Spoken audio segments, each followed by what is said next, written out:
నమస్కారం. G3 news వార్తలకు స్వాగతం. ముందుగా వార్తల్లోని ముఖ్యాంశాలు. తుమ్మిడిహట్టి ప్రాజెక్టు పురోగతిపై సీఎం రేవంత్ సమీక్ష.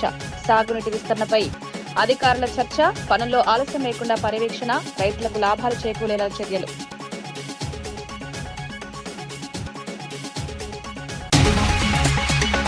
చంద్రబాబుపై తీవ్ర ఆరోపణలు చేసిన భూమన కరుణాకర్ రెడ్డి. వైసీపీ కార్యకర్తల హత్యలపై ప్రభుత్వం సమాధానం చెప్పాలని డిమాండ్. కుల రాజకీయాలతో ప్రజలను విభజిస్తున్నారని విమర్శ. రాష్ట్రంలో శాంతి భద్రతల పరిస్థితి దిగజారిందని ఆందోళన.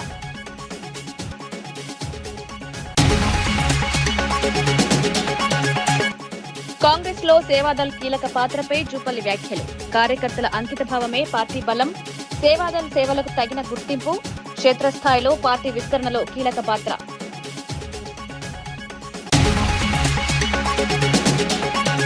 కార్యకర్తల సంక్షేమంపై లోకేష్ కీలక వ్యాఖ్యలు. 160 కోట్లతో సంక్షేమ కార్యక్రమాలు. కార్యకర్తలే పార్టీ బలం. సమస్యల పరిష్కారంలో నాయకుల బాధ్యత.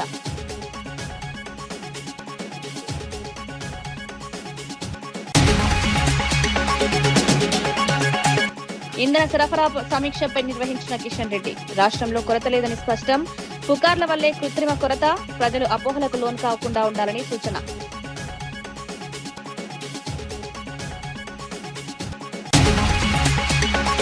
తుమ్మిడిహట్టి ప్రాజెక్టు పురోగతిపై సీఎం రేవంత్ రెడ్డి ఎంసీహెచ్ఆర్డీలో సమీక్ష సమావేశం నిర్వహించారు. ఈ సమావేశానికి మంత్రి ఉత్తమ్ కుమార్ రెడ్డి, ఎంపీ వేం నరేందర్ రెడ్డి హాజరయ్యారు. ఆర్థిక శాఖ ముఖ్య కార్యదర్శి సందీప్ కుమార్ సుల్తానియా, సీఎంఓ కార్యదర్శి Manik Raj, irrigation secretary Sridhar, ISB ప్రతినిధులు కూడా పాల్గొన్నారు. ప్రాజెక్టు అమలు వేగం, నిధుల వినియోగం, సాంకేతిక అంశాలపై సమగ్ర చర్చ జరిగింది. సాగునీటి విస్తరణ ద్వారా రైతులకు లాభాలు చేకూరేలా చర్యలు తీసుకోవాలని సీఎం సూచించారు. పనుల్లో ఆలస్యం జరగకుండా పర్యవేక్షణ పెంచాలని ఆదేశించారు. ప్రాజెక్టు పూర్తయితే వ్యవసాయ రంగానికి ఊతమిస్తుందని అధికారులు తెలిపారు.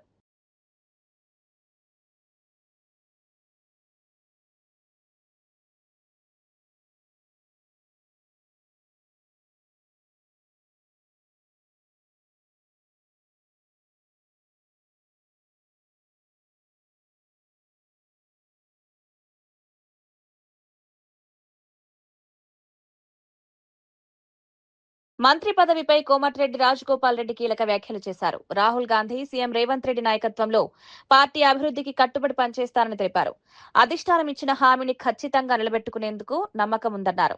4 రాష్ట్రాల ఎన్నికల ఫలితాల తర్వాత తనకు మంత్రి పదవి వచ్చే అవకాశం ఉందని ఆశాభావం వ్యక్తం చేశారు. ప్రజల సేవే తన లక్ష్యమని, బాధ్యతలు వచ్చినా రాకపోయినా పనిచేస్తారని పేర్కొన్నారు. పార్టీ నిర్ణయాలకు గౌరవం ఇస్తామని తెలిపారు. ఈ ప్రాంత అభివృద్ధికి పార్టీ కొరకు ప్రభుత్వం మంచి పేరు తెచ్చే విధంగా ఈ ప్రజల కోసం పనిచేస్తారు. నాకు కూడా నమ్మకం ఉంది. తప్పకుండా కాంగ్రెస్ పార్టీ అధికారం ఇచ్చిన మాట నిలుపుకుంటుందని నాకు పూర్తి విశ్వాసం ఉంది.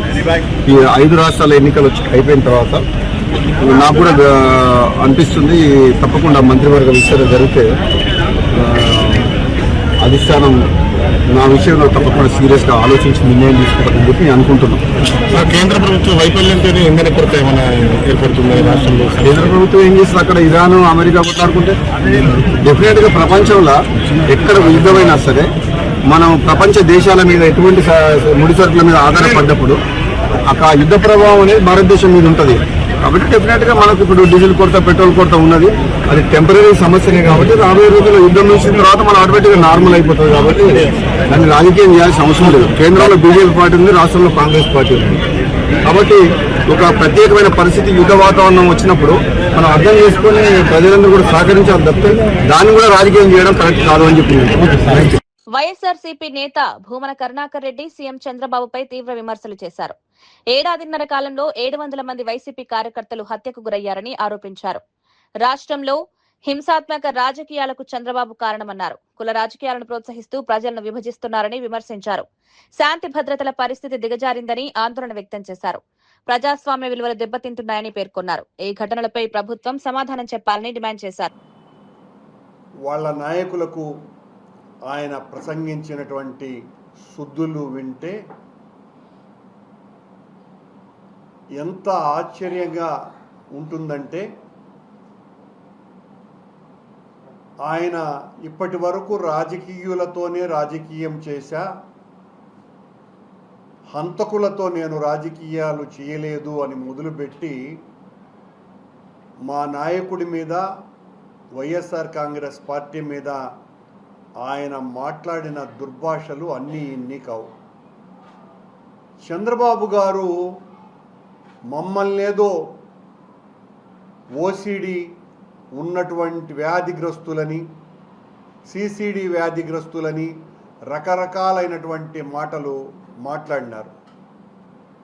చంద్రబాబు గారికి మెగలోమేనియా అనేటువంటి వ్యాధి ఉంది అని చాలా సంవత్సరాలుగా అనేక మంది మానసిక శాస్త్రవేత్తలు మాట్లాడటం జరిగింది.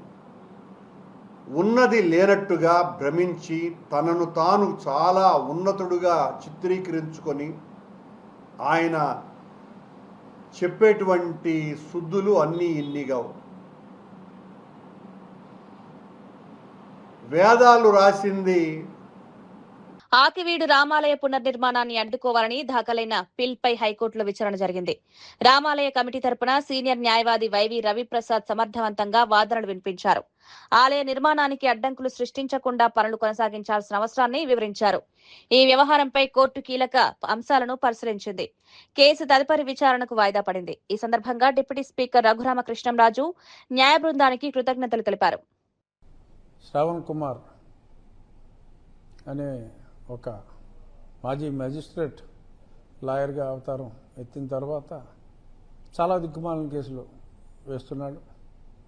మనల్ని అయితే పీడించు తింటున్నాడు. సరే, ఈరోజు ఆయన వేసిన ఒక పిల్ ఈ నెల 15వ తారీఖు ఆయన ఒక రిట్ వేయటం జరిగింది. ఆ రోజు నేను కూడా నా ఆర్గ్యుమెంట్స్ కూడా వినిపించడం జరిగింది. ఆయన ఎన్ని అబద్ధాలు చెప్పినా కోర్టులో ఎటువంటి స్టే గ్రాంట్ చేయలేదు. సరే, తర్వాత బయటకు వచ్చి స్టే వచ్చింది అని చెప్పి చాలా వ్యర్థ ప్రలాపనలో చాలా ఎక్కువగా ఆయన పేలటం జరిగింది. సరే, నేను ఆర్డర్ కాపీసు, ఆ వీడియోసు, ఆ కోర్ట్ ప్రొసీడింగ్ వీడియోస్ అన్నీ పెట్టి చాలామందికి అది తెలియజేయటం జరిగింది. ఆ తర్వాత ఇదిగో ఒక పిల్లితో ఇంకొక పేరు, మరొక క్రిస్టియన్ వనిత పేరుతో మరొక పిల్లు వేయటం జరిగింది. ఆ పిల్లి వాళ్ళ హైకోర్టు ప్రధాన న్యాయమూర్తి మొన్ననే ఛార్జ్ తీసుకున్న శ్రీమతి గిల్ గారి కోర్టుకి వచ్చింది. చాలా స్పష్టంగా చాలా ప్రశ్నలు వేసి ఇన్ని అబద్ధాలు ఆడాడంటే ఆ మాజీ మేజిస్ట్రేటు చెప్పడానికి వీల్లేదు. అనుమతులన్నీ తీసుకుని మనం అక్కడ మరి ఆ శిథిలావస్థలో ఉన్న ఆ ప్రాంగణాన్ని శుభ్రం చేసిన తర్వాత ఎటువంటి అనుమతులు లేకుండా ఇవన్నీ చేశారు అని చెప్పి అసలు ఒక న్యాయవాదిగా ఉండి అన్ని అబద్ధాలు ఆడటం అనేది అది ఒక్క జడకే సాధ్యమేమో. ఎందుకంటే కటిక అబద్ధాలు అంటారు చూసారా మనం, అలాగా కటిక అబద్ధాలు ఇష్టం వచ్చినట్టు ఆడేశాడు. ఏదేమైనా అది అతని సంస్కారం. నువ్వు ఆల్రెడీ ఒక రిట్ వేయటం జరిగింది, మళ్ళీ ఇది అనుమతి ఇవ్వటం అనేది సాధ్యం కాదు. అందుచేత డిస్మిస్ అని పేర్కోవటం జరిగింది. యువర్ లార్డ్షిప్ డిస్మిస్ కాదు, డిస్పోజ్ అని చెప్పి అనండి అని చెప్పి ఆయన బ్రతిమాలుకోవడం జరిగింది. బహుశా మరి డిస్మిస్ అంటారా, డిస్పోజ్ అంటారా, ఏదైనా ఒకటే.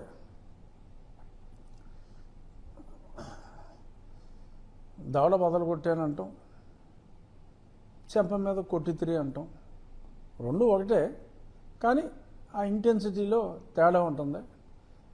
కాంగ్రెస్ పార్టీలో సేవాదల్ పాత్రపై మంత్రి జూపల్లి కృష్ణారావు కీలక వ్యాఖ్యలు చేశారు. పార్టీకి నాటి నుంచి నేటి వరకు సేవాదల్ వెన్నెముకలా నిలిచిందన్నారు. ఎన్నో సంవత్సరాలుగా స్వచ్ఛందంగా ప్రజాసేవలో ముందుంటూ పార్టీ బలోపేతానికి సేవాదల్ కార్యకర్తలు కృషి చేస్తున్నారని తెలిపారు. వారి సేవలను గుర్తించి తగిన గుర్తింపు, పదవులు కల్పించేందుకు పార్టీ కట్టుబడి ఉందన్నారు. క్షేత్రస్థాయిలో పార్టీ సిద్ధాంతాలను ప్రజల్లోకి తీసుకువెళ్లడంలో సేవాదల్ కీలక పాత్ర పోషిస్తోందని చెప్పారు. కార్యకర్తల అంకిత భావం వల్లే కాంగ్రెస్ పార్టీ బలపడుతోందన్నారు.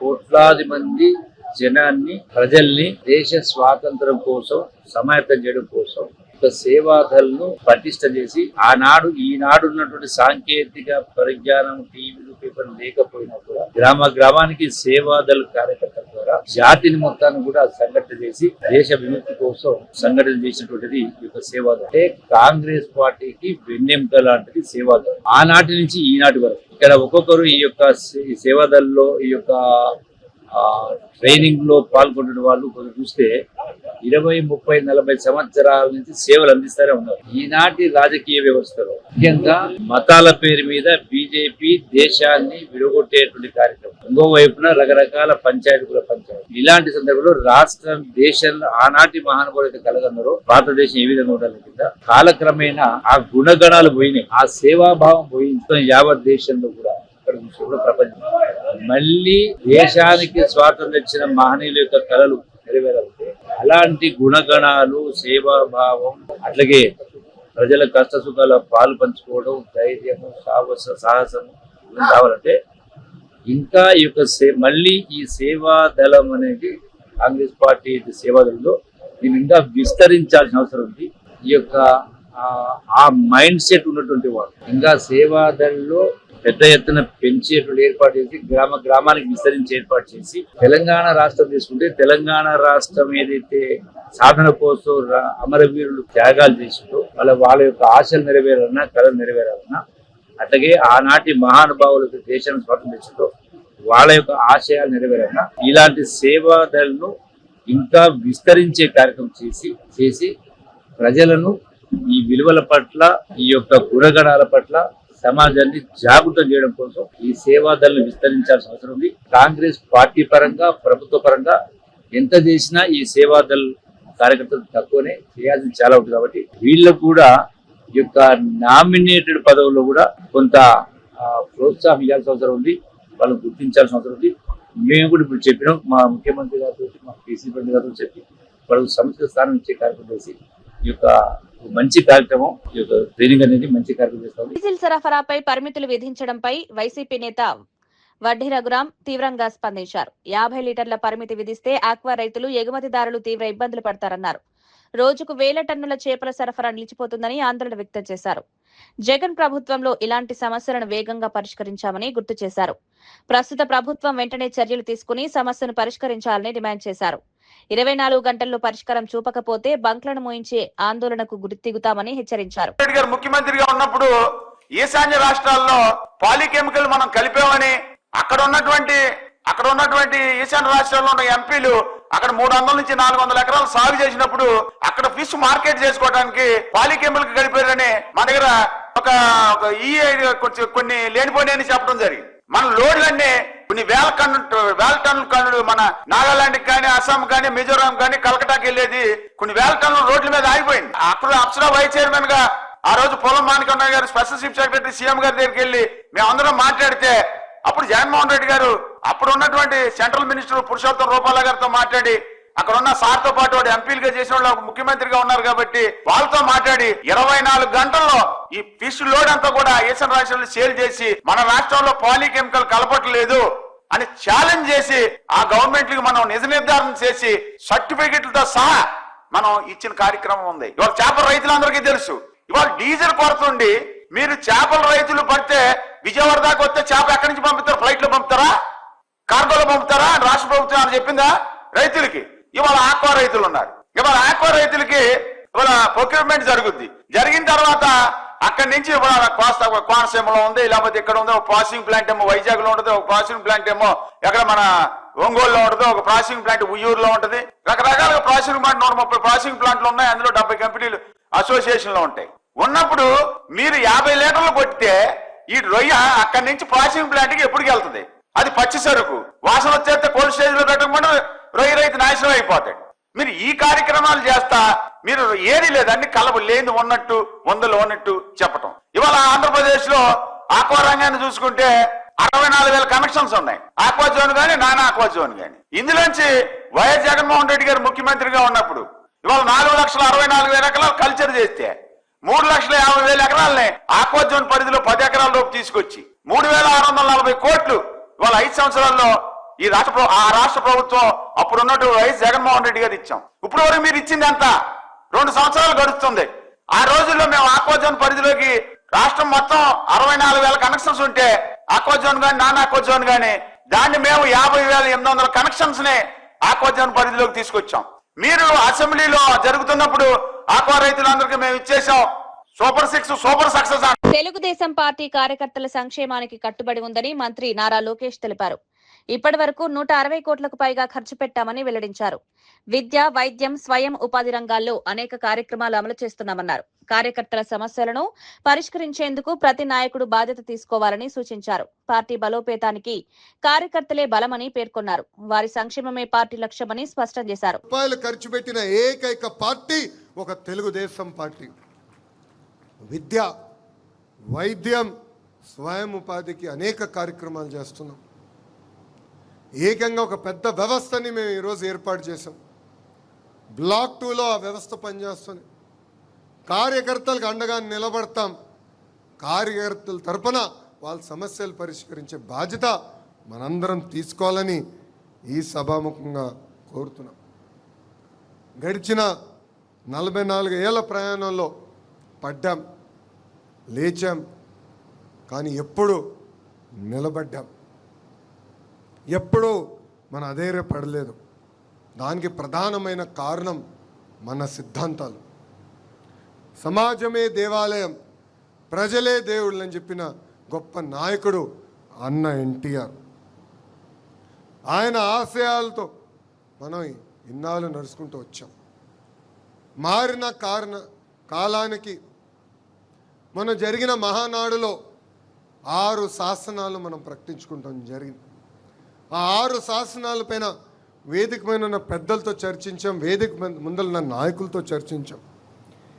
ఏం పెడితే బాగుంటుంది, రాబోయే 4 దశాబ్దాలు పార్టీని ఎలా నడిపించాలి, ఆ మార్గం మనం ఎంచుకోవాలని నేను కోరుతాం జరిగింది. అందులో మొదటిది తెలుగు జాతి విశ్వఖ్యాతి, రెండోది యువగలం, మూడోది స్త్రీ శక్తి, నాలుగోది పేదల సేవలో సామాజిక న్యాయం, ఐదోది అన్నదాతకు అండగా, ఆరోది కార్యకర్తనే మన అధినేత.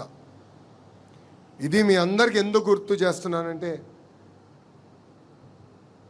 రాబోయే రోజుల్లో మనందరం నిర్ణయాలు తీసుకోవాల్సి వస్తుంది. అందుకే మనకి ఈ బాధ్యత ఇచ్చింది పార్టీ. తెలంగాణలో ఇంధన సరఫరాపై కేంద్ర మంత్రి కిషన్ రెడ్డి సమీక్ష నిర్వహించారు. హైదరాబాద్ లో చమురు సంస్థల ప్రతినిధులు డీలర్లతో సమావేశమయ్యారు. రాష్ట్రంలో పెట్రోల్, డీజిల్ కొరత లేదని స్పష్టం చేశారు.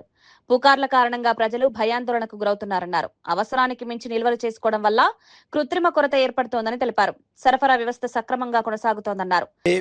పెట్రోల్, डीजल खरीदते हैं लोग, अभी उसका 100% डबल हो गया. इसके कारण थोड़ा प्रॉब्लम हुआ है. आज इस विषय पर मैं पूरा पेट्रोलियम कंपनीज, IOCL हो, BPCL हो, सभी कंपनीज, HPCL हो, सभी लोगों को बुलाकर रिव्यू किया हूँ. हमारे पास पूरा स्टॉक्स है, कोई प्रॉब्लम नहीं है. कुछ लोग आज वेस्ट बंगाल के पोलिंग के बाद रेट बढ़ेगा जैसा गलत प्रचार किया है. हमारा दुर्भाग्य है, देश का अपोजिशन पार्टी लीडर गैर जिम्मेदारी के साथ इर्रेस्पॉन्सिबल स्टेटमेंट राहुल गांधी जी ने दिया है. वो ऐसी स्टेटमेंट देने के कारण आज देश में जो पेट्रोल, डीजल हो उसका परचेस डबल हो गया, क्योंकि रेट बढ़ेगा इसलिए सभी लोग पेट्रोल गाड़ी में टैंक फुल करके फिर घर में अनलोड कर रहे. इसके कारण ये गर्मी का सीज़न है. मैं लोगों से अनुरोध करता हूँ, घरों में कोई पेट्रोल मत रखिए आप लोग. ये गर्मी का सीज़न है, एक्सीडेंट होने का समस्या भी है। मैं देश के जनता से अनुरोध करता हूँ, कोई भी पेट्रोल अपने घरों में स्टॉक मत रखिए। भारत सरकार के पास, भारत देश के पास, अभी पेट्रोलियम कंपनीज के पास आज पेट्रोल डीजल स्टॉक्स है। अभी कोई चिंता करने का ज़रूरत नहीं, कोई टेंशन होने का ज़रूरत नहीं, पैनिक होने का ज़रूरत नहीं है। हम पूरा सप्लाई भारत सरकार के द्वारा कर रहे हैं। आप जो भी टेंशन है भारत का प्रधानमंत्री नरेंद्र मोदी जी लेंगे। आपके 140 करोड़ जनता का टेंशन भारत का प्रधानमंत्री नरेंद्र मोदी जी लेंगे। कुछ समस्या है तो नरेंद्र मोदी जी स्वयं बात करेंगे आप लोगों से। अगर शॉर्टेज है तो अपील करेंगे, मगर आज कोई शॉर्टेज नहीं है, बिल्कुल पैनिक होने का ज़रूरत नहीं है। नरेंद्र मोदी जी अलग अलग देशों से जो भी अपने को नीड है पेट्रोल डीजल का, उसको पूरा। అనకాపల్లి జిల్లా నర్సీపట్నంలో పోలీసులు భారీగా గంజాయి స్వాధీనం చేసుకున్నారు. 50 లక్షల విలువైన 50 కిలోల గంజాయితో పాటు ఒక కార్, 3 బైక్లు, 5 మొబైల్ ఫోన్లు సీజ్ చేశారు. కేడిపేట సమీపంలో వాహనాల తనిఖీల్లో ఈ అక్రమ రవాణా బయటపడింది. ఒరిస్సా నుంచి కాకినాడకు గంజాయి తరలిస్తుండగా 5 నిందితులను పోలీసులు అరెస్ట్ చేశారు. తేజ్ కిరణ్, చందు, సింహాద్రి, అరవింద్, విఘ్నేష్లుగా గుర్తించారు. జిల్లా ఎస్పీ తుహిన్ సిన్హా ఆధ్వర్యంలో దాడులు జరిగాయి. నిందితులపై కేసు నమోదు చేసి కోర్టులో హాజరుపరిచారు. మాదక ద్రవ్యాల రవాణాపై పోలీసులు కఠిన చర్యలు తీసుకుంటామని తెలిపారు. మార్నింగ్ మా అనకాపల్లి జిల్లా ఎస్పీ గారైన తుహిన్ సిన్హా గారు మరియు నర్సీపట్నం ఎస్డిపో గారైన శ్రీనివాసరావు గారికి రాబడిన సమాచారం మేరకు నేను మరియు మా కేడిపేట ఎస్ఐ రిషికేశ్ సిబ్బంది అందరం కలిసి మీడియేటర్ల సహాయంతో ఏల్పురం దగ్గరలో మాటు వేసామండి. మాటు వేసేటప్పటికి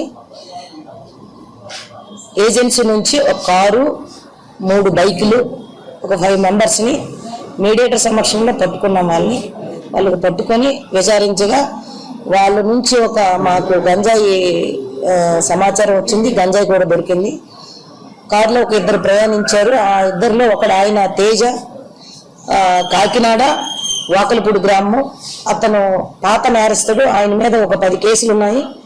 ఒక 3 కేసులు గంజాయి, ఒక 7 కేసులు ప్రాపర్టీ అఫెన్స్ ఉన్నాయి. తర్వాత రెండో వ్యక్తి చందు అండి, ఈయన ట్రాన్స్పోర్టర్గా పనిచేస్తున్నాడు, ప్లస్ ఏంటంటే లేబర్ వర్క్. సింహాద్రి ఈయన కూడా కాకినాడ జిల్లా వాస్తవ్యుడే, తిమ్మాపురము. అరవింద్ అండి, ఈయనది కూడా జగన్నాథపురం, కాకినాడ. కేశవరపు వీర వెంకట సత్య విఘ్నేశ్. వీళ్ళందరినీ విచారించగా ఇందులో బోడపాటి తేజ్ కిరణ్కి ప్రీవియస్గా ఆయనకి 2011 నుంచి ఒక 10 కేసులు ఉన్నాయి. అరవింద్ అనే అతనికి నుంచి ఒక 14 దొంగతనం కేసులు ఉన్నాయి. అంటే రాబరీలు, డే అఫెన్స్లు, నైట్ అఫెన్స్లు, దొంగతనాలు, బైక్ దొంగతనాలు ఉన్నాయి. కేశవరపు వీర వెంకట సత్య విఘ్నేశ్కి నుంచి ఒక 6 కేసులు ఉన్నాయి. ఇవి కూడా దొంగతనం కేసులే. ఈ 3 ఓల్డ్ అఫెండర్స్. వీళ్ళందరూ వీళ్ళందరూ పాత స్నేహితులు. వీళ్ళు ఏం చేశారంటే 27 సాయంకాలం ఈ తేజ్ కిరణ్ అనే అతను ice cream plus juice parlour నడుపుతున్నాడు. ఈయన ఆర్థికంగా ఇబ్బందులు అవ్వడం వల్ల మంచి బిజినెస్ చేయాలని ఈ నలుగురిని హెల్పర్గా తీసుకొని 27వ తేదీన ఏజెన్సీకి వెళ్ళారు. అక్కడ ఒక ఆయన సమ్ ఏజెన్సీ పర్సన్ దగ్గర ఒక 50 కేజీలు గాంజా, అంటే కేజీ 20,000 ఒప్పందం చేసుకొని 1,00,000 రూపాయలు అతనికి అడ్వాన్స్ ఇచ్చి చెల్లి అది గంజాయి అమ్మిన తర్వాత వచ్చి మిగతా డబ్బులు ఇస్తామని వీళ్ళు అందరూ వస్తుండగా వీళ్ళ రూట్ ఏంటంటే కోటగుండల, కోరుకొండ, జెర్రీల, రెంతాడ, పెద్దవలస, కేడిపేట హైవే మీద వాళ్ళు హైవే రూట్ తీసుకుంటారండి. ప్రీవియస్ కూడా వీళ్ళు ఇందులో ప్రాపర్టీ అఫెండర్స్ ఉన్నారు, ప్లస్ గంజాయి అఫెండర్స్ కూడా ఉన్నారు. ఈ A1 అనే తేజ అతనికి 2024లో దేవరాపల్లిలో కూడా కేసు ఉంది. వీళ్ళందరిని విచారిస్తే వీళ్ళు ఏం చెప్పారంటే వీళ్ళు ఫైనాన్షియల్గా ఇబ్బందులు పడడం వల్ల గంజాయి వ్యాపారాన్ని ఎంచుకుంటే మళ్ళీ అధిక లాభాలు పొంది బిజినెస్ చేయాలని ఆలోచన. వీళ్ళు కాకినాడలో హార్బరు 1 టౌన్ ఏరియాలో 50 గ్రాములు 100 గ్రాములుగా పొట్టాలుగా చేసి ఒక్కో పొట్ల 200, 300 లెక్క ఈ ప్రైవేట్ బహిరంగ మార్కెట్లో అమ్మడం వీళ్ళకి అలవాటైంది. ఇందులో కూడా 4 కంప్లీట్గా కన్జ్యూమ్, ఈ గంజాయి నుంచి కన్జ్యూమ్కి అలవాటు అయ్యారండి. ఇది మీడియేటర్ సమక్షంలో 50 కేజీలు గాంజా, ఒక కారు, 3 బైకులు, 5 ఆండ్రాయిడ్ ఫోన్లు సీజ్ చేశాము. సుమారు దీని విలువ 45 lakhs ఉంటాయి, 45 నుంచి 55 లక్షల వరకు ఉంటాయి. ఇందులో మా కేడీపేట ఎస్ఐ గారు మరియు సిబ్బంది చాలా చాకచక్యంగా పట్టుకొని వీళ్ళని పట్టుకున్నారండి. ఆఫీసర్స్ కూడా, సీనియర్ ఆఫీసర్స్ కూడా అభినందించారు. ఇందులో పనిచేసే వారందరికి కూడా అప్రిషియేషన్స్, సారు రివార్డులు కూడా ఇస్తామని తెలియజేశారు. హైదరాబాద్ లో డాక్టర్ శోభా ఫౌండేషన్ ఆధ్వర్యంలో నిర్వహించిన జాబ్ మేళా విజయవంతంగా ముగిసింది. ఈ కార్యక్రమానికి బీజేపీ రాష్ట్ర నేత ఎన్ రామచంద్రరావు హాజరై అర్హులైన అభ్యర్థులకు ఆఫర్ లెటర్లు అందజేశారు. ఇంజనీరింగ్, డిగ్రీ, ఫార్మసీ వంటి విభాగాలకు చెందిన వందలాది మంది యువత ఈ మేళాలో పాల్గొన్నారు. ప్రభుత్వ ఉద్యోగాలకే పరిమితం కాకుండా ప్రైవేట్ రంగంలో కూడా అవకాశాలను వినియోగించుకోవాలని సూచించారు. స్టార్టప్ ఇండియా, స్టాండప్ ఇండియా వంటి పథకాల ద్వారా యువత స్వయం ఉపాధి వైపు అడుగులు వేయాలని పిలుపునిచ్చారు. ఈ జాబ్ మేళా యువతకు ఉపాధి అవకాశాలను అందించడంలో కీలకంగా నిలిచింది. మెమోరియల్ ఫౌండేషన్ ఆధ్వర్యంలో డాక్టర్ సమత గారు, మరి వారి భర్త రమేష్ గారు ఈ యొక్క ఆనంద్ ఈ యొక్క జాబ్ మేళా ఈ యొక్క నిర్వహించడం జరిగింది. మరి జాబ్ మేళా చాలామంది యువకులు ఉన్నారు, ముఖ్యంగా క్వాలిఫైడ్ ఇంజనీర్స్, ఈ మధ్యన ఇంజనీరింగ్ కంప్లీట్ చేసిన వాళ్ళు, గ్రాడ్యుయేషన్స్, డిప్లొమా హోల్డర్స్ కూడా ఈ యొక్క జాబ్ మేళకి, ఫార్మసీస్, అదేవిధంగా డాక్టర్ కాబట్టి ఫార్మసీస్ మరియు పారామెడికల్ సంబంధించినటువంటి యొక్క ఓపెనింగ్స్కు చాలా కంపెనీస్ ఇక్కడ వచ్చినాయి. మరి వారి చెప్పడం ప్రకారం సాయంకాలం వరకు చాలామంది ఆఫర్ లెటర్ కూడా ఇవ్వడం జరుగుతుంది. డాక్టర్ చిత్తూరు జిల్లా కాణిపాకం వరసిద్ధి వినాయక స్వామి దేవస్థానంలో భక్తులు పెద్ద ఎత్తున దర్శనానికి వచ్చారు. ఈ సందర్భంగా రామచంద్ర యాదవ్ కుటుంబ సమేతంగా స్వామివారిని దర్శించుకున్నారు. దేవస్థానం అధికారులు వారికి స్వాగతం పలికి ప్రత్యేక దర్శన ఏర్పాట్లు చేశారు. అనంతరం స్వామివారి తీర్థ ప్రసాదాలు, శేషవస్త్రం, చిత్రపటం అందజేశారు. వేద పండితులు ఆశీర్వచనాలు అందించారు. భక్తులు ఆధ్యాత్మిక ఉత్సాహంతో పాల్గొన్నారు. ఆలయంలో భక్తుల రద్దీ కొనసాగుతుండగా అధికారులు అన్ని ఏర్పాట్లు చేశారు.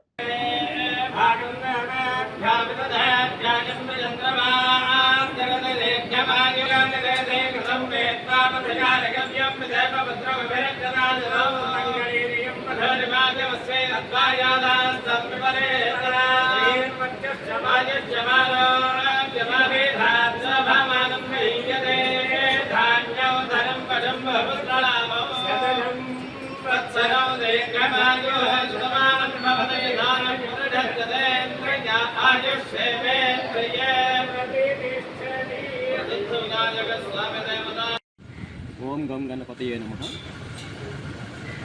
ప్రముఖ పుణ్యక్షేత్రం శ్రీ కాణిపాకంలో వెలసిన స్వయంభూ వరసిద్ధి వినాయక స్వామి దర్శనం కోసం ఈరోజు కుటుంబ సభ్యులతో వచ్చేయడం జరిగింది. ఆ స్వామివారి ఆశీస్సులు అందరికీ ఉండాలని, అందరికీ మంచి జరగాలని మనస్ఫూర్తిగా కోరుకుంటున్నాను. ఇవి నాటి వార్తా విశేషాలు. మరో బులెటిన్లో మళ్ళీ కలుద్దాం. నమస్కారం.